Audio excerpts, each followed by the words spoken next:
ഇതിലുള്ള ഒരാളുണ്ട്, ഇതിൻ്റെ ഉള്ള ആരിന്റെ ഹുഡി ഇട്ട ഒരാളുണ്ട്, ഒരു അണ്ണനുണ്ട്. പേടിക്കണ്ട. എടാ നിന്റെ ഹുഡി എന്തിയടാ? ആ നേരത്തെ ഷാനവാസ്കാരോടെ ട്വിന്നിങ് ആയിട്ടിട്ടാ അത് ചേഞ്ച് ചെയ്ത് വെച്ചു. അത് തൂരി വെച്ചാ? അപ്പൊ അക്ബർക്ക് നേരത്തെ കൈ തോളിലിട്ട് ആരാർന്ന്?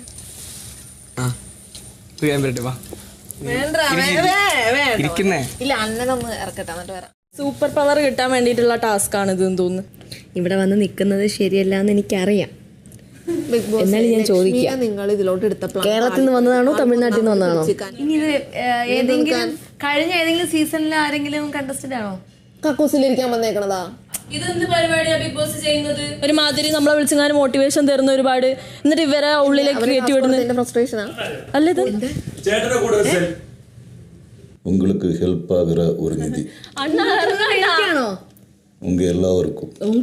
അപ്പൊ ഇറങ്ങി വാ, ഇറങ്ങി വാ അണ്ണാ, പൊടിച്ച് വാ അണ്ണാ, അണ്ണാ ഇറങ്ങ് ഇറങ്ങ്. എനിക്ക് സാബു അണ്ണന്റെ ഒരു എന്താ പറയണ്ടേ,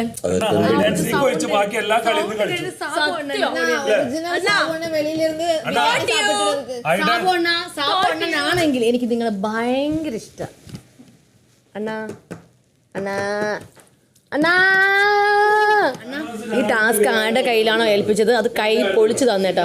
ഒന്നാമത്തത് അക്ബർ, രണ്ട് പിന്നെ ആരാ, രണ്ടാരാ, ലക്ഷ്മി, മൂന്ന് ആര്യൻ, പിന്നെ ബിന്നിയുടെ കള്ളച്ചിരികൾ. ഇത്രയും പേര് തന്നെയാ.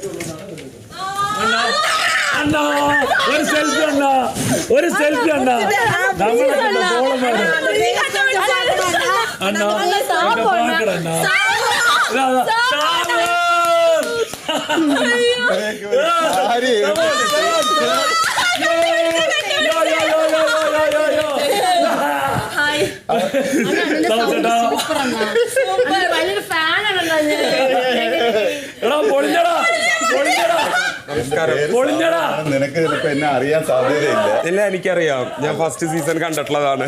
ഇതൊക്കെ അങ്ങനെ എല്ലാരും അറിയുന്നതല്ലല്ലോ. ഇനിയിപ്പോ എന്താണ് കഴിയാൻ?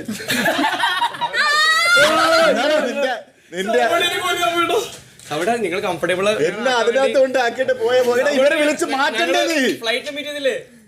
നീ വിളിച്ച് മാറ്റണ്ടേ ഇവരെ? നീ അവിടെ ബിരിയാണി തിന്നാ അതെങ്കിലും ഫിനിഷായ. ബിഗ് ബോസ് സീസൺ 7 7 പണി 24/7 ജിയോ ഹോട്ട്സ്റ്റാറിൽ.